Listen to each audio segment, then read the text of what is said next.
Olá, gente, tudo bem? Esse é o nosso Meditando em Deus, um vídeo devocional que visa abençoar a sua vida.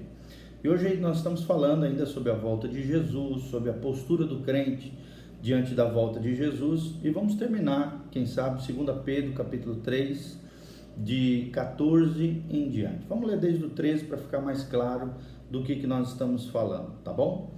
2 Pedro 3, de 13 em diante. A Bíblia diz: nós, porém, segundo a sua promessa, esperamos novos céus e nova terra nos quais habita a justiça. Por essa razão, pois, amados, esperando estas coisas, empenhai-vos por seres achados por ele, em paz, sem mácula e irrepreensíveis diante do Senhor. Tende por salvação a longanimidade do nosso Senhor, como igualmente o nosso amado irmão Paulo vos escreveu, segundo a sabedoria que lhe foi dada ao falar acerca desses assuntos, como de fato costuma fazer em todas as suas epístolas, nas quais há certas coisas difíceis de entender, que os ignorantes e instáveis deturpam, como também deturpam as demais escrituras para a própria destruição. Vós, pois, amados, prevenidos como estáis de antemão, acautelai-vos, não suceda que, arrastados pelo próprio erro desses insubordinados, descaiais da vossa própria firmeza, antes crescei na graça de Deus e no conhecimento do nosso Senhor e Salvador, Jesus Cristo. A Ele seja a glória, tanto agora como no dia eterno. Então nós vemos que aqui é um texto escatológico, que visa quatro coisas. O primeiro princípio que nós aprendemos claramente é que o cristão deve esperar o Senhor, a volta de Jesus. Será que você tem esperado a volta de Jesus? Será que você anseia ardentemente no seu coração? Será que o seu coração se alegra em pensar na volta de Jesus? Querido, Jesus está voltando, nós cremos que a volta de Jesus é iminente. Precisamos esperar a volta do Senhor, ansiosos. Precisamos nos preparar, que é o segundo princípio que nós aprendemos nesse texto. O cristão precisa viver uma vida reta diante de Deus. Por isso que ele fala: empenhai-vos por seres achados por ele em paz com Deus e em paz com os homens, reconciliados com Deus e reconciliados com os homens, sem amargura, ódio, ressentimento, qualquer sentimento de vingança, qualquer sentimento negativo com relação a Deus e as pessoas, a igreja, aos líderes. Hoje nós vemos muitas pessoas feridas dentro da própria igreja. Claro que, infelizmente, por imaturidade de muitos líderes, por erros e falhas teológicas, por situações diversas entre os irmãos.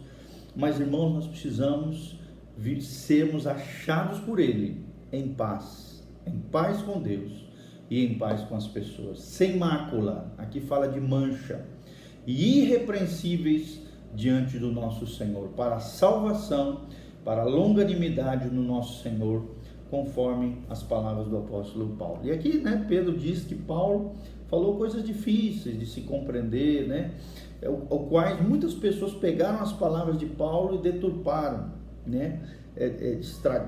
corromperam as palavras de Paulo, deturparam as demais escrituras para a própria destruição deles. Então, amados, nós precisamos nos acautelar, nós precisamos nos preparar. Jesus está voltando. Não podemos cair nos erros desses insubordinados, ou seja, naqueles que são rebeldes, naqueles que se voltam contra a doutrina do Senhor, daqueles que se voltam contra a liderança espiritual, daqueles que se voltam contra a igreja. Hoje nós vemos, infelizmente, muitas pessoas detonando a igreja, detonando os cristãos, detonando os evangelhos, próprios cristãos detonando o evangelho, detonando a igreja, detonando as pessoas, colocando num saco como se fosse tudo a mesma coisa, sendo que a Bíblia deixa bem claro que dentro da igreja visível existe a igreja invisível, o filho varão, aquele que será arrebatado para Deus, conforme Apocalipse 12. A verdadeira igreja invisível, ou seja, nós não sabemos realmente quem são os verdadeiros crentes, mas Deus sabe quem é joio e quem é trigo. O que nós precisamos ser trigo de Deus e nos acautelar, tomar cuidado, para que não venhamos a cair no erro desses rebeldes, para que não sejamos envolvidos pela rebeldia, para que não descaiamos, como diz aqui, da própria firmeza. Que firmeza é essa? A firmeza da fé, a firmeza de uma vida fundamentada no Evangelho de Jesus Cristo, na graça de Deus, a confiança nos méritos de Jesus, no sacrifício de Jesus, na obra expiatória de Jesus, na ressurreição dos santos. Pelo contrário, como diz o 18, nós precisamos crescer na graça de Deus, no conhecimento do nosso Senhor e Salvador Jesus Cristo. E no final de tudo, entendemos que não é por nós, mas é por Ele, é na graça dEle, é na força dEle, é no poder do Senhor. Por isso o autor Pedro termina dizendo: a Ele seja a glória, tanto agora como no dia eterno. Ou seja, por toda a eternidade, a glória do Senhor será espalhada por toda a terra, assim como as águas cobrem o mar. Os 4 princípios que nós precisamos aprender nesse trecho da palavra de Deus. O cristão deve esperar e ansiar ardentemente a volta de Jesus. Segundo, o cristão precisa viver uma vida reta, sem mácula nem mancha, e ser achado por Deus em paz com Deus e com os homens. Viver uma vida reta é o segundo princípio. Terceiro, o cristão precisa estudar as Escrituras, estudar a palavra de Deus. Isso significa crescer na graça e no conhecimento do nosso Senhor e Salvador Jesus Cristo. Ler a palavra todo dia, em oração, em quebrantamento, esperando que Deus fale conosco através das Escrituras, para que possamos crescer na graça de Deus e no conhecimento do nosso Senhor. E o quarto princípio é isso: crescer em Cristo. O crescimento na vida do cristão não para. Precisamos amadurecer todos os dias, precisamos nos santificar todos os dias, precisamos nos consagrar cada dia mais a Deus e entender que existe crescimento possível para a sua vida espiritual. Todos os dias você pode ser melhor, um melhor pai, uma melhor mulher, uma melhor esposa, uma melhor mãe, um melhor filho, um melhor avô, um melhor cidadão na sociedade.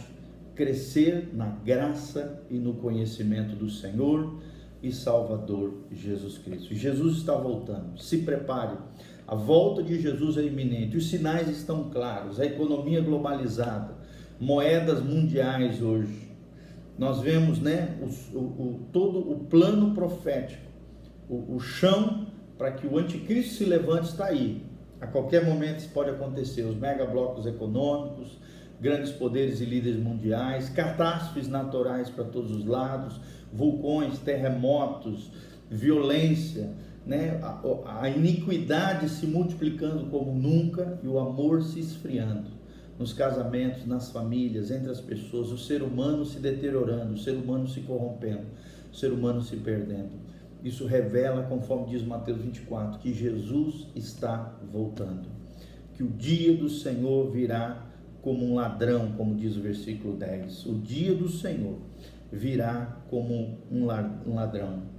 Um dia para o Senhor é como 1000 anos. O Senhor não retarda a sua promessa, porém nós esperamos essa promessa bendita: novos céus, nova terra, na qual habita a justiça de Deus. Amém? Que Deus abençoe essa palavra ao seu coração, compartilhe com outras pessoas, prepare-se, santifique-se, consagre diante do Senhor.